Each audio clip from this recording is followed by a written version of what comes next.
Would you like a fresh start? Then why not begin by going smoke-free and give up smoking? For more information, you can visit the gosmokefree.co.uk website or call the NHS helpline on 0800 169 0169. Lines are opened 7 a.m. to 11 p.m. TV.co.uk. The meaning of September means pure in spirit. So during this month, many denominations will celebrate the Feast of the Cross in memory of the crucifixion. The River Thames takes centre stage this month, having played a major role in literature over the years. Usually on Thursday, the 12th of September, there'll be lively discussions and talks on all things Thames at the Chapel Royal of St Peter ad Vincula on the grounds of the Tower of London. All this and much more is in aid of the Mayor's Thames Festival, which commences on the 6th and continues until the 15th of September. Thank you for listening.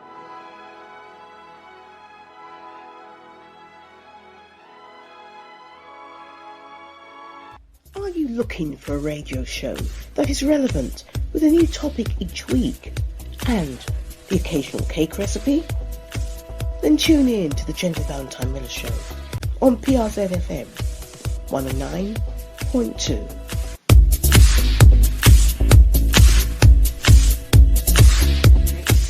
Is a musical. Christ is my firm foundation, the rock on which I stand when everything around me is shaking.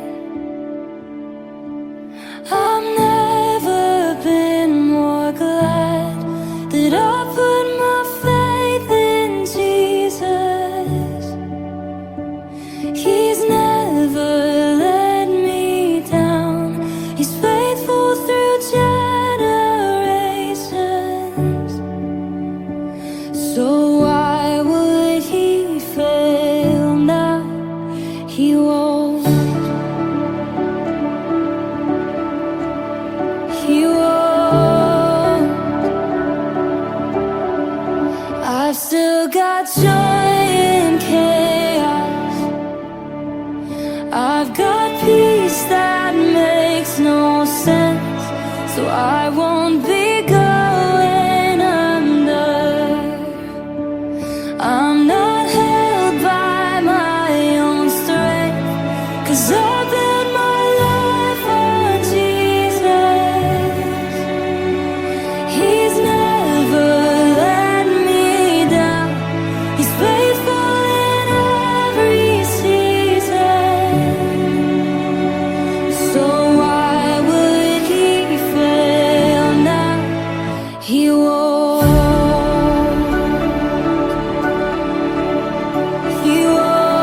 filled with modern scandals, corruption, betrayal, and greed, it's easy to think these struggles are new. But the Bible has long addressed them. King David's fall with Bathsheba shows how unchecked power can lead to devastating consequences, yet also highlights repentance and redemption. Judas's betrayal of Jesus for silver reminds us how greed blinds loyalty, and Ananias and Sapphira's deceit warns of the dangers of dishonesty, even in seemingly small matters. Through these stories, the Bible reveals timeless truths. Justice prevails, integrity matters, and no scandal is too great for God's grace to restore. Hi and welcome to me, Jennifer Valentine-Miller, back on the Jennifer Valentine-Miller show for PRZ FM 109.2. So it has been a long summer for many of us, and that's why it seems that I've not touched base as much as well as I would have liked to. Anyhow, I'm back and I'm welcoming you to another great talk show, and I hope that you are well. So we're just talking about the gospel, and the gospel in relation to Jesus Christ, and how to so many it has been known as a book of scandals. And it took a BBC report back in 1945, which stated that a group of farmhands found further from digging for fertilizer in the Egyptian desert. They found a discovery that would dramatically change our understanding of the early church. They had unearthed several Christian texts, including Gospels of Thomas, Philip, and Mary, that had been buried away for around 1600 years. And these Gospels were some of the many alternative books about Jesus that weren't included in the Christian Bible. They had been sidelined by the early church as it worked out what became the official version of Christianity. And to understand Jesus, we have to know something about the Jews of that time.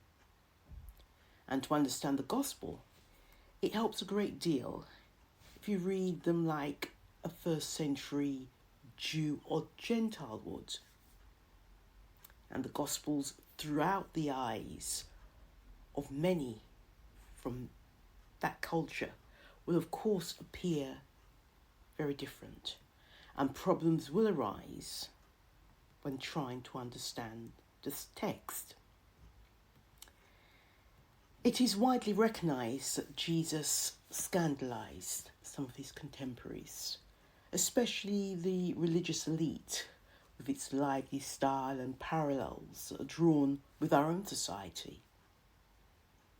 And this can appeal to a wide range of readers today, especially if tabloids and newspapers had existed during the first century.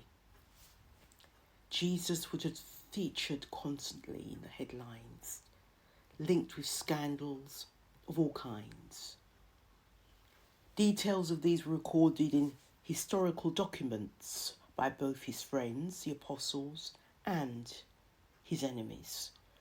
They provide insights into Jesus' life and teaching that have been obscured by the centuries. And researchers tell us that what his contemporaries really thought were scandals were actually based upon accusations of alcohol abuse and fraudulent miracles. The dubious status of his followers. They were known as poorly educated ex-prostitutes, and they were certifiably mad.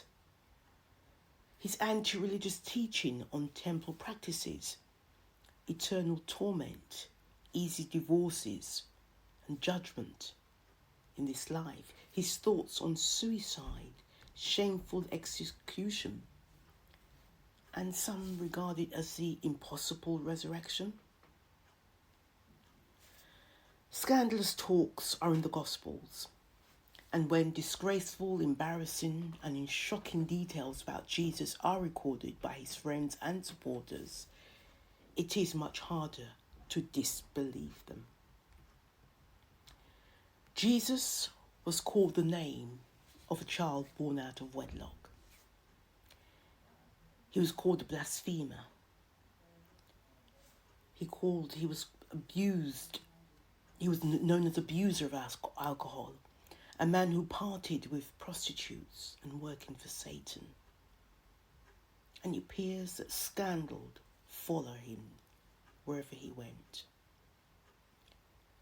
And a huge part of his teaching and ministry tackled head-on scandals that pervaded society and regarded as scandalous by his audience. These scandals supply inadvertent confirmation for Christian claims. The fact that Jesus was charged with blasphemy indicates that he did claim divinity. The fact that he was stigmatized as illegitimate gives at least some credence to the stories of a miraculous birth, though skeptics would say it was a reason for inventing such stories. The fact that he spent time with prostitutes and gangsters indicates that he really did teach that anyone could have life, and life transformed. And the fact that he was charged with doing miracle by Satan's power demonstrates that even his enemies believed his miracles were real. The Gospels are a model of how to not win friends and influence people. Their primary audience consisted of Jews and those Gentiles who were friends of Jews, because most of the early converts came from these groups.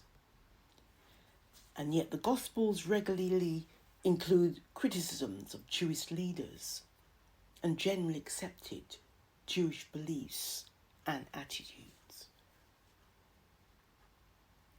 From the financial, inverted comma, scams of the temple to the belief that the God rejects all disabled people and their illness is due to sin, Jesus spoke against many Jewish teachings and practices in embarrassing public ways. The Romans too didn't escape Jesus' caustic tongue. Their practice of using child slaves enraged Christ. He said their punishment would be worse than any form of sort of gangster style killing, to put it in modern terms. We can contrast this with the historian who had a multi-volume record of the Jewish-Roman wars. And it was written at the same time as the Gospels. And that did include only mild criticisms of Roman culture, as well as scandals that were taking place within society. Other scandals are found within Jesus' teaching itself, when he said things that no one wanted to hear. He spoke more about eternal hell and the coming of judgment, and about the popular subjects of God's love.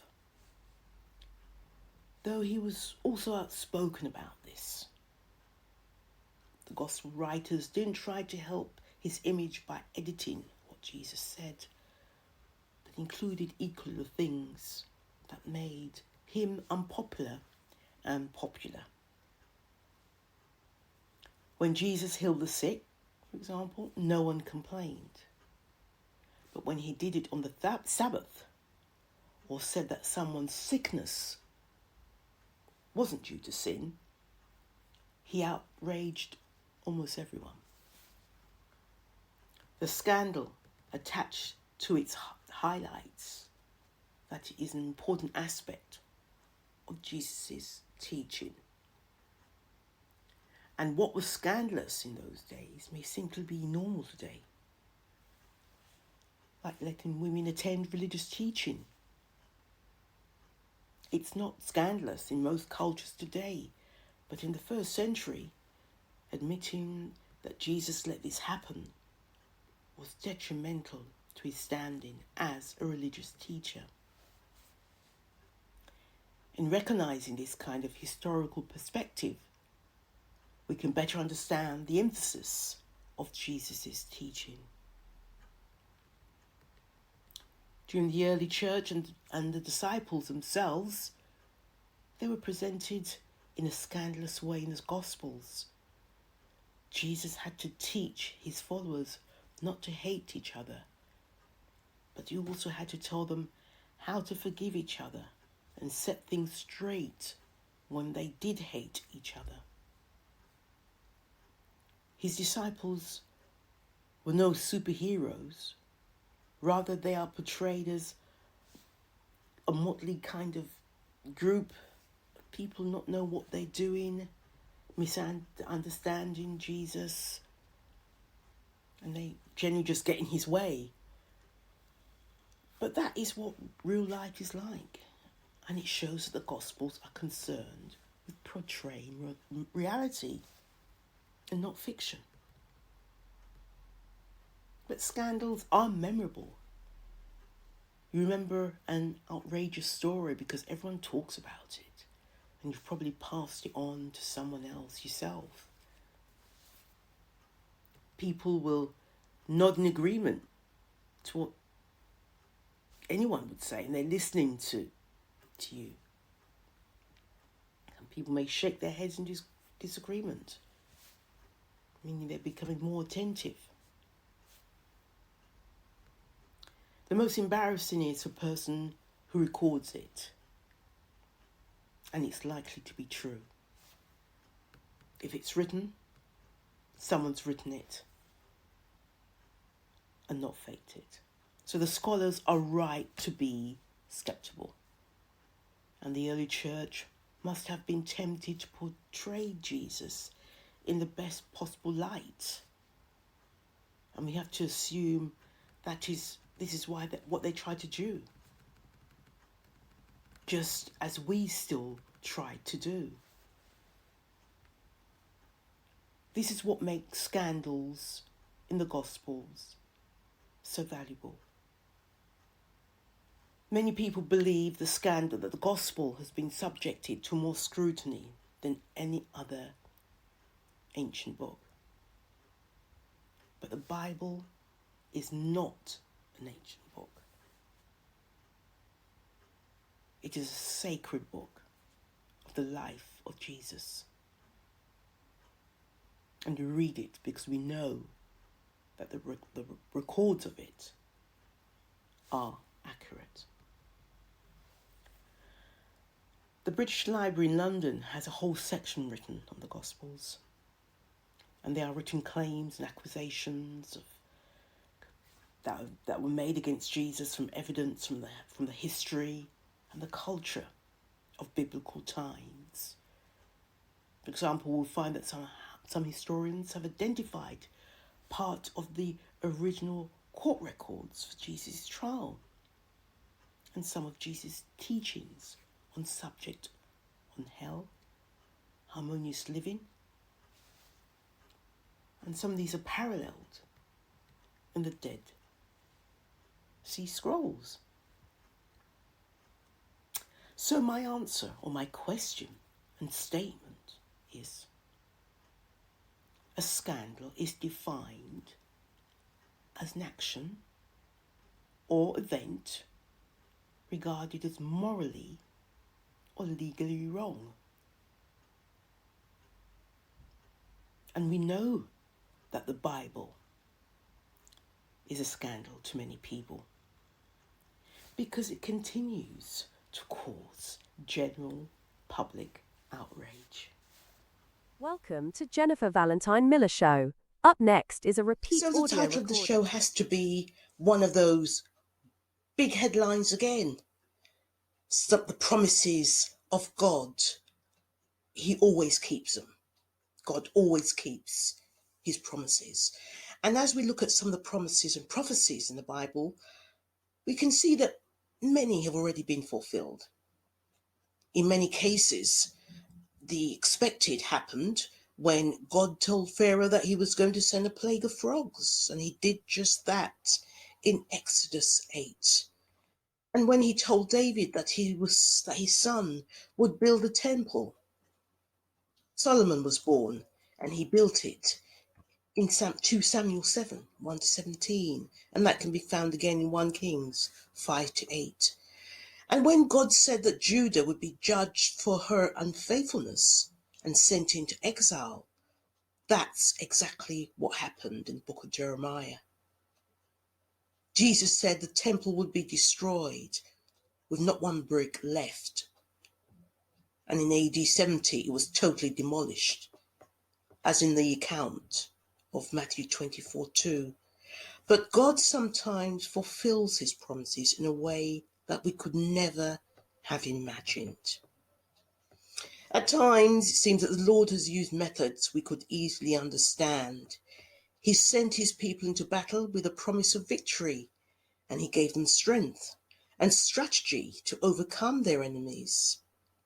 On other occasions, he did the unexpected. He defeated Pharaoh's army as they pursued the escaping Israelites in Exodus 14. He caused the walls of Jericho to collapse, and the angel of the Lord destroyed 185,000 Assyrians, as in 2 Kings. God can fulfill his promises in unexpected and supernatural ways. Sometimes we have a hard time recognizing how God has fulfilled a promise or imagining how he will fulfill it. When God promised in the Old Testament that he would send a Messiah, few people expected a Messiah like Jesus.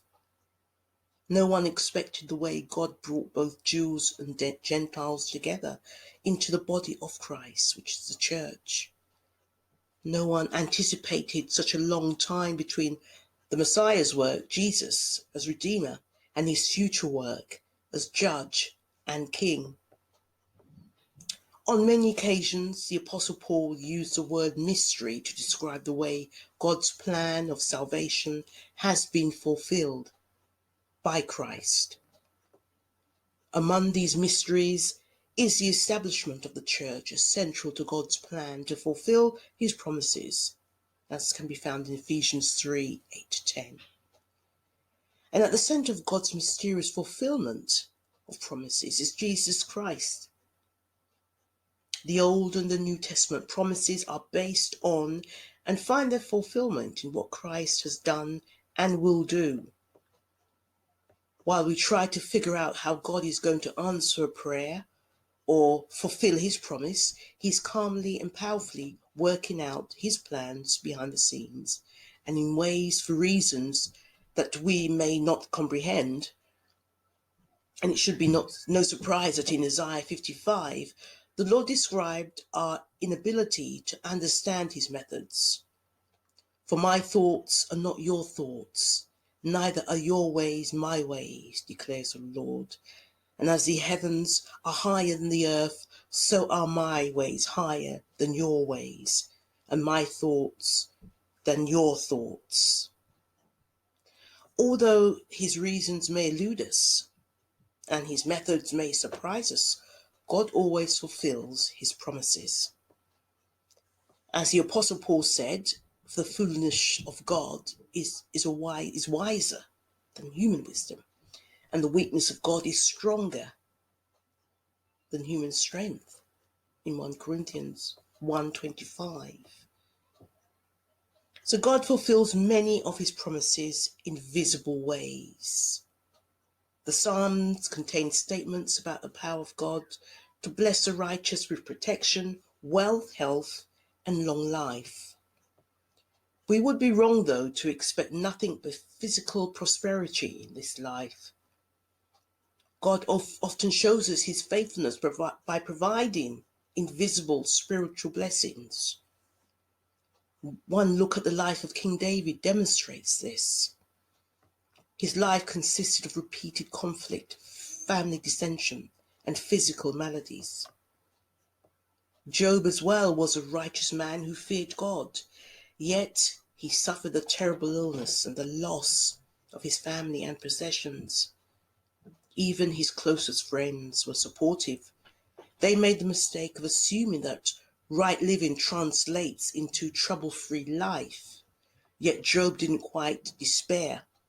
He was wise enough not to give up hope in God and stated that this all would turn out for my deliverance, as can be found in the book of Job 13.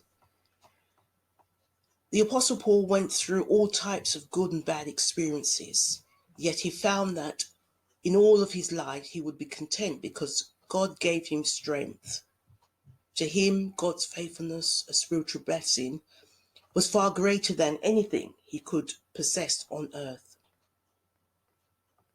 Some promises may be fulfilled in part because only a portion of the conditions have been met, or the promises may be fulfilled in stages according to God's plan. For example, the Lord told the Israelites coming out of Egypt that he would drive out the nations before them and give them the promised land. They were to do this in stages, but because they didn't follow God's instructions, they only drove out some of the people and consequently only enjoyed part of God's blessing. The Old Testament promises concerning Jesus, the Messiah, was fulfilled in part with Christ's first coming. Others will be fulfilled when he returns. The prophet spoke of the coming of the king who would be from the line of David, a king who would restore Israel's status as God's special nation. In Jeremiah 33:14-26. Jesus fulfilled a part of the promise about the suffering servant and will one day return to set up his eternal kingdom. Many have difficulty understanding God's timing and how he fulfills his promises. Some people can't wait. Results are expected today or tomorrow, not years from now. As time-bound human beings, we can't grasp God's eternal purposes. The changes of life are part of God's pattern and plan for all ages, but from our perspective, it looks like a tangle of threads. When we don't see his promises becoming reality right now, we become impatient and are tempted to ask hard questions of God. But his timing is best. And Hebrews 11 lists some Old Testament saints who realize that God fulfills his promises according to his time scale. These people lived by faith, believing that God would eventually do all he promised, even if they did not understand why the Lord delayed action for years or even beyond their lifetime. And Abraham is that preeminent example. When God told him to pack his bags and travel to the land of promise, Abraham went, though he did not know where he was going. The Lord told him that he and Sarah would have a child. Yet he waited until their old age to fulfill his word. And Abraham had to imagine a future when his descendants would inherit the promised land. Isaac, Jacob, and Joseph knew of God's promises for their descendants, yet they never saw them fulfilled. Moses knew that the Lord would rescue his people, but he had to wait until he was 80 years old before God used him to lead the Israelites out of Egypt. He even chose mistreatment in the short run so that God would reward him later in the book of Hebrews. All the promises of God are fulfilled in perfect timing according to his wisdom. Many of those promises are fulfilled now. Many wait for fulfillment, and all who trust Christ for forgiveness of sins may receive that forgiveness and a new life immediately, along with many spiritual benefits. And while some people experience the evidence of God's love and care through prosperity of life and good health, others experience the love and strength of God through poverty and sickness. In all cases, though, God is true to his word. He keeps his promises. Thank you for listening to the Jennifer Valentine-Miller Show on PRZ FM 109.2. Until next time, wishing you a blessed week ahead.